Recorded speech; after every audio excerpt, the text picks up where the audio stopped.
How you doing, everybody? My name's Chris. No, I'm Gary. Welcome to Common Cause.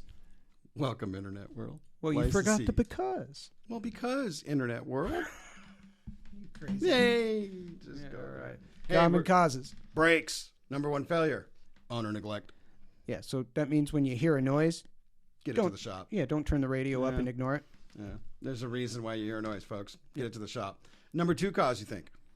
Overheating. Yeah. Why? Because you're riding your brakes, folks. I mean, so you're driving up and down the hill every day commuting, and your foot is always on the brake pedal. Don't 2 feet drive. It's terrible. Yeah. What's number three cause? Number 3, pick your brain.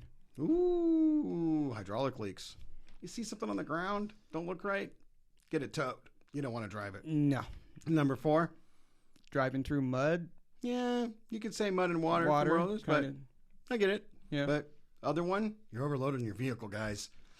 Let's not do that, please. Don't Let's- put the kitchen sink, the toilet, and the entire pantry in your trunk, please. Yes. So let's be safe, and like we always say, get it to the shop when you need it. And welcome to Common Cause. Because Subscribe, like, share, tickle the bell, and leave a comment, folks. Have a great day. stay safe.